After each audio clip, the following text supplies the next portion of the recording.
Hey everyone, Phil Stevenson, Mortgage Nerd. I want to go off topic again, not so much talking about mortgages, but talking about networking.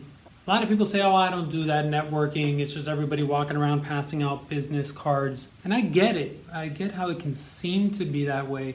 I'm involved in BNI, Business Network International, which is the largest networking organization in the world, where there's individual chapters, one person per profession. It's very specialized, very disciplined. You have to be there every week, early morning. Some people say, oh, it's too early for me. Oh, the ones that are really dedicated really succeed and make a lot of money doing it. I'm in Coral Gables Chamber of Commerce. So Chamber of Commerce, you go to some meetings and you're like, oh yeah, it's just everybody passing out business cards and you're sitting there watching a speaker. I'm in another one called Gentleman's Journal.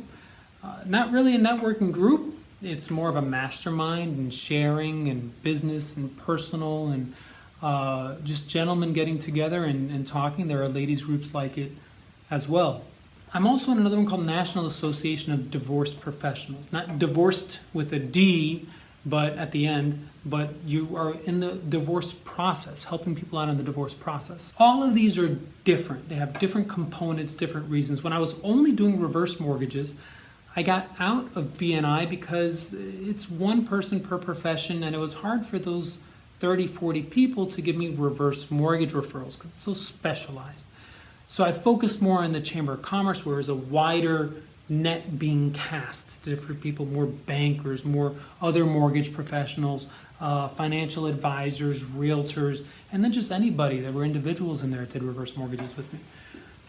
So over the years, as I've grown my business, I've focused a lot on networking.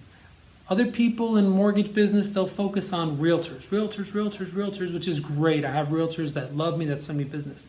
But there's such an intangible with networking.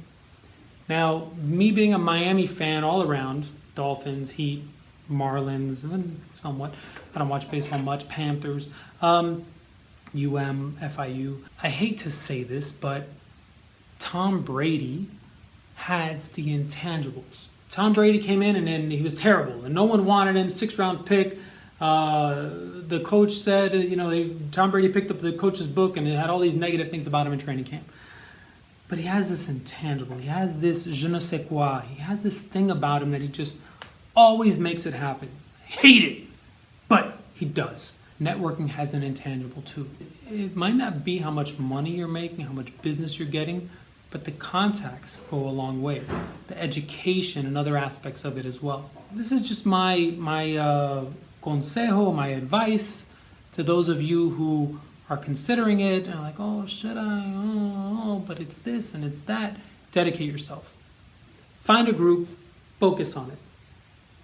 If you want my help, I can help you if you're here in Miami. Coral Gables Chamber of Commerce is huge. You don't want the commitment of BNI every week. I could help you there too, though. But I'm on the board of directors of the Coral Gables Chamber of Commerce. I'm very involved. The more you develop those relationships, the more you actively try to find business for the other person or just get to know them, you never know when it's all going to come back around. And it will come back around. That's the benefit of networking. The intangibles are there. And I hope you gain something from this. And if you have any questions, let me know. I'd be happy to help. Thanks. Mortgage Nerd today without the glasses because I'm being motivational. Bye.